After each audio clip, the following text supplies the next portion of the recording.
Olá, sejam bem-vindos ao canal Anime Tradição. No vídeo de hoje, vamos explorar um dos personagens mais perturbadores e fascinantes do mundo dos animes, Johann Liebert, de Monster, conhecido como um monstro sem nome. Johann não é apenas um vilão comum, ele é a personificação do mal em sua forma mais pura e calculada. Sua habilidade de manipular as pessoas, distorcer a realidade e semear o caos com um simples sorriso o torna uma figura única e aterrorizante. Mas o que faz de Johann tão especial? Como ele consegue controlar mentes e destinos sem levantar suspeitas? E o que sua história revela sobre os limites da natureza humana? Hoje, vamos desvendar os segredos por trás da mente de um verdadeiro gênio da manipulação psicológica. Você admira personagens como L, Light, Ayano Koji ou Johann de Monster? Já se perguntou como eles pensam, planejam e manipulam tudo ao redor com frieza absoluta? No meu novo livro, Análise de Inteligência em Personagens de Anime, eu revelo os métodos de estudo, estratégia e a mentalidade por trás desses gênios. E o melhor, como aplicar isso na vida real? Se você quer transformar sua mente em uma arma, esse livro é o seu primeiro passo. O link para o e-book está no comentário fixado. E na boa, com o preço do livro, você não compra nem um hambúrguer. Sem mais delongas, vamos ao que interessa. Antes de mergulharmos na psique de Johann, precisamos entender o contexto que moldou esse ser aparentemente sobrenatural. Nascido em um orfanato na Alemanha Oriental, durante a Guerra Fria, Johann foi submetido a experimentos cruéis no Projeto 511 Kinderhand, um programa secreto que visava criar crianças perfeitas, livres de emoções e moralidade, o que nos lembra muito a Sala Branca do anime Classroom of the Elite. Mas o que deveria ser um experimento para criar gênios, na verdade forjou um verdadeiro demônio em forma humana. O que torna Johann tão assustadoramente eficiente é sua combinação única de características, uma inteligência fria e analítica, um carisma sobrenatural e uma completa ausência de empatia. Ele não é movido por ódio ou paixão, apenas por uma curiosidade quase infantil sobre até onde pode distorcer a natureza humana.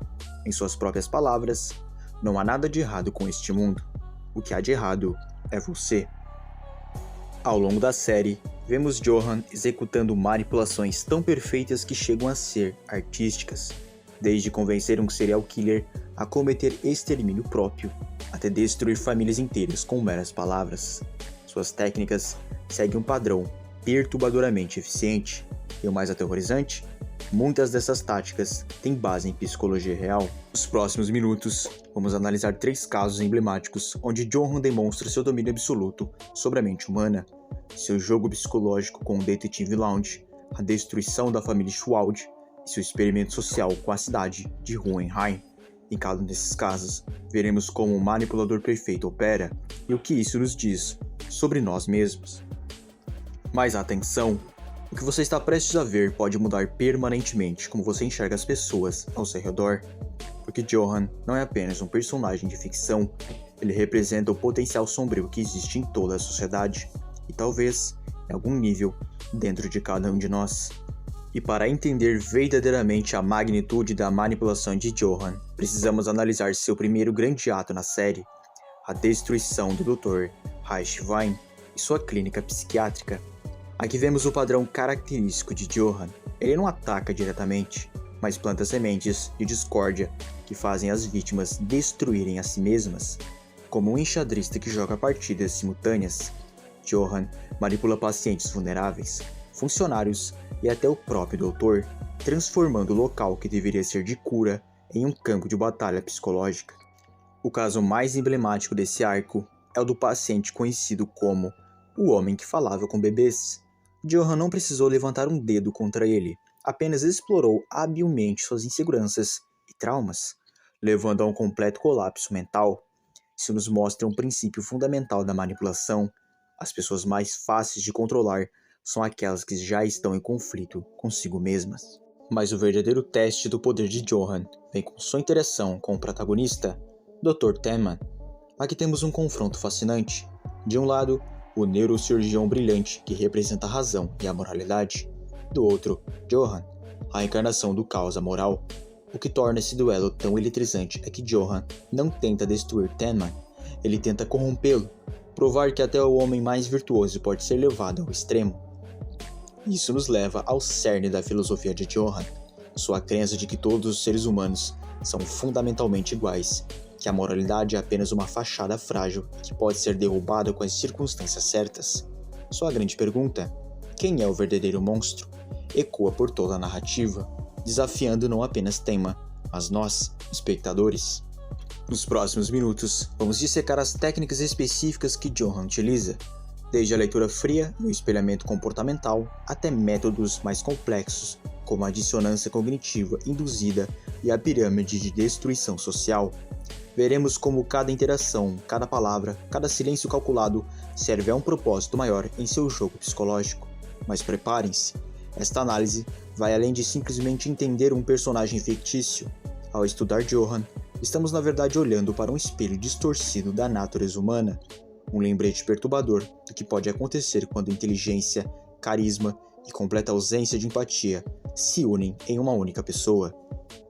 Vamos começar pelo episódio mais revelador sobre os métodos de Johann, o verdadeiro monstro, onde vemos em primeira mão como ele consegue transformar pessoas comuns em assassinos, sem nunca dar uma ordem direta.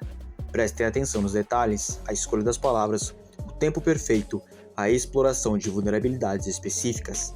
Esta é uma aula avançada de manipulação psicológica em ação.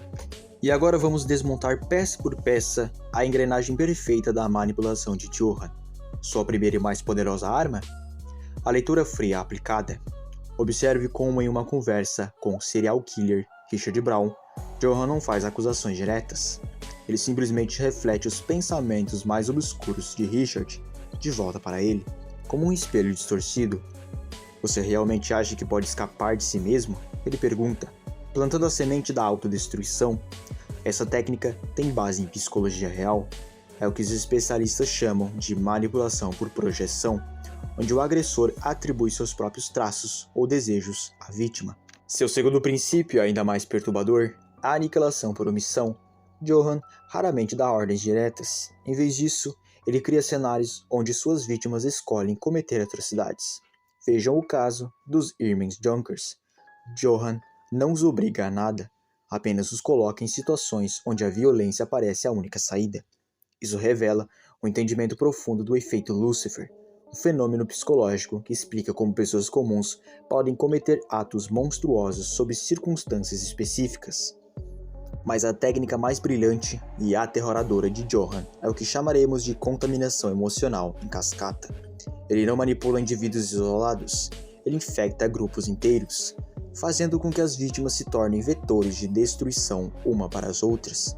O episódio da cidade de Hohenheim é um caso de estudo perfeito. Uma pequena provocação aqui, um rumor ali, e em questão de horas uma comunidade pacífica se transforma em um inferno de paranoia e violência.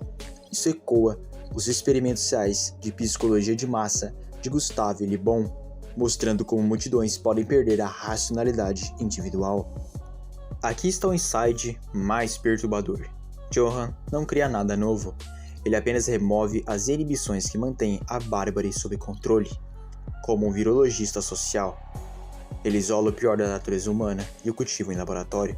Sua grande realização não é fazer o mal, é provar que o mal já está dentro de todos nós, esperando apenas as condições certas para emergir. E isso nos leva à cena mais filosoficamente densa de toda a série, o diálogo final entre Johann e Tenma, no porão da biblioteca. Quando Johann pergunta quem merece viver, ele não está fazendo uma pergunta retórica, está executando sua manipulação final, tentando fazer com que Tenma se torne seu carrasco e assim prove sua tese sobre a igualdade fundamental de todos os humanos. A genialidade aqui é que mesmo derrotado, Johann vence se Tenma ceder e perde se resistir, mas ao custo de provar que existem de fato pessoas boas demais para serem corrompidas. Então no final, o que Johann realmente nos ensina? Que o verdadeiro monstro não é aquele que comete atrocidades, mas aquele que nos faz questionar se todos nós, incluindo você, espectador, não carregamos dentro de nós um pouco desse mesmo monstro. E essa talvez seja a manipulação mais brilhante de todas. Mesmo depois que os créditos finais rolam, Johann continua vivo, dentro da nossa mente, nos fazendo pensar. Se você chegou até aqui e está questionando suas próprias convicções, parabéns! Você acabou de experimentar em pequena escala o que as vítimas de Johann sentiram. Mas aqui está a diferença crucial. Você teve a chance de refletir, de questionar, de aprender, e é isso que nos separa dos verdadeiros monstros, a capacidade de escolher ser melhor. Antes de ser o arquiteto de uma das maiores tragédias coletivas da história, Jim Jones era visto como um líder carismático e progressista. Nos anos 1970, ele criou o Templo dos Povos, uma seita que prometia igualdade racial e justiça social. Mas por trás desse discurso utópico, Jones operava como um manipulador de nível Johan, usando técnicas psicológicas para transformar centenas de seguidores em fantoches obedientes. O método dele era uma mistura de isolamento total, dependência emocional e paranoia controlada. Quando seus seguidores se mudaram para a Guiana, ele os cortou do mundo exterior. As cartas eram censuradas, as visitas monitoradas e os rádios controlados. Aos poucos, Jones introduziu testes de lealdade, desde confissões públicas humilhantes até simulações de desvivência coletiva, os chamados White Knights. O paralelo com Johan é assustador. Assim como Johan usava o orfanato 511 para apagar identidades, Jones reeducava seus seguidores para apagar qualquer traço de individualidade. Suas técnicas incluíam sessões de humilhação pública, quem ousasse questioná-lo era ridicularizado pelo grupo, distorção da realidade, anunciava falsos ataques externos para justificar o isolamento, culto à morte, convencia todos de que o extermínio próprio seria um ato revolucionário. No final, em 1978, mais de 900 pessoas, incluindo crianças, foram exterminadas e envenenadas a seu comando. O mais chocante? Muitos o fizeram voluntariamente, convencidos de que era a única saída. Isso mostra o poder da manipulação prolongada. Quando você controla a realidade de alguém por tempo suficiente, até a morte pode parecer uma escolha racional. Em 2020, um caso real chamou a atenção na Europa. Um homem chamado Simon aplicou um golpe que lembrava as táticas de Johan, só que no mundo dos relacionamentos modernos. Ele se passava por um bilionário no Tinder, conquistava mulheres inteligentes e independentes, e aos poucos as convencia a emprestarem grandes somas de dinheiro. Mas como ele fazia vítimas caírem nisso? Seguindo o roteiro de um manipulador profissional. Primeiro, idealização. No começo, era o parceiro perfeito. Declarações de amor rápidas, presentes caros, com dinheiro roubado, é claro, e a promessa de um futuro juntos. O segundo passo era o isolamento. Convencia as vítimas a se afastarem de amigos que não o entendiam. O último passo era a crise fabricada. De repente, alegava estar em perigo.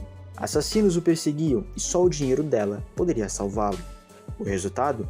Algumas vítimas perderam centenas de milhares de dólares. Uma delas chegou até a hipotecar a própria casa. Por que isso funciona? Porque, como Johan, ele explorava um desejo humano fundamental, a vontade de ser amado e ser especial. Ele não usava força, usava a vulnerabilidade emocional das vítimas contra elas mesmas. Tanto Jones quanto Levi provavam que a manipulação não requer superpoderes, só um entendimento perverso da psicologia humana. A boa notícia? Conhecer essas táticas e técnicas é o primeiro passo para se proteger. No seu dia a dia pode existir alguém como Ricardo, aquela pessoa que nunca levanta a voz, nunca dá ordens diretas, mas de alguma forma sempre consegue o que quer. Ele não é um vilão caricato, nem um gênio do mal como Johan. É apenas alguém que entende como mexer os fios das relações sociais, sem que ninguém perceba. A manipulação dele não aparece em gestos grandiosos, mas em pequenos toques quase imperceptíveis. Um comentário aqui, um favor ali, uma meia palavra dita no momento certo. Tudo começa com os favores estratégicos.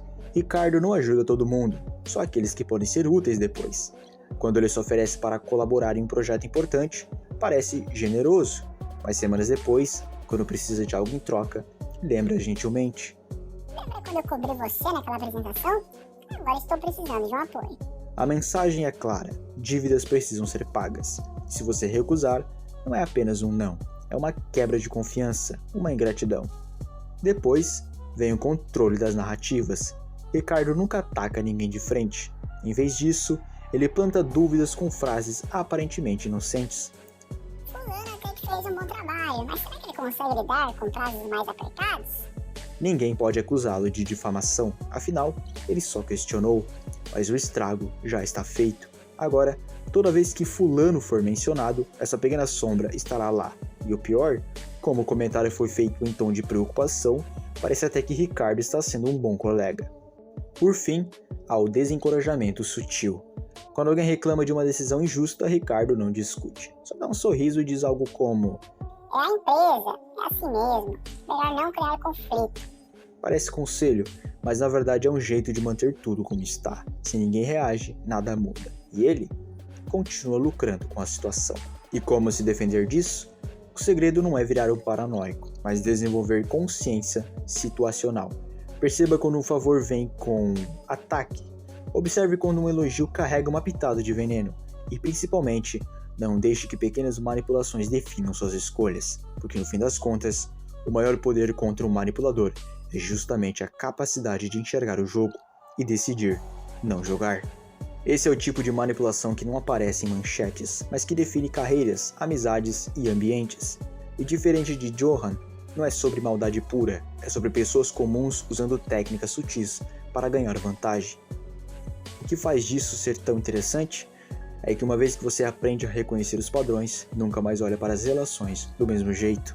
E assim, fechamos nossa análise sobre as sutis, mas poderosas artes da manipulação no cotidiano. Se você conseguiu identificar esses padrões em alguém do seu convívio, ou até mesmo em si mesmo, já deu o primeiro passo para não ser mais um peão nesse jogo invisível. A grande lição que Johan nos deixa não é sobre como controlar os outros, mas sobre a importância de entender as dinâmicas psicológicas que nos rodeiam, porque quando você conhece as regras, pode escolher quando participar e, mais importante, quando sair da mesa. Agradeço a todos que acompanharam até aqui. Se esse conteúdo fez você refletir, não deixe de compartilhar suas experiências nos comentários. Afinal, a melhor defesa contra a manipulação é o diálogo aberto e a consciência coletiva. E lembre-se, no mundo real, diferentemente dos animes, nós podemos escolher ser mais espertos que os manipuladores. Basta estarmos atentos. Até a próxima e fiquem bem.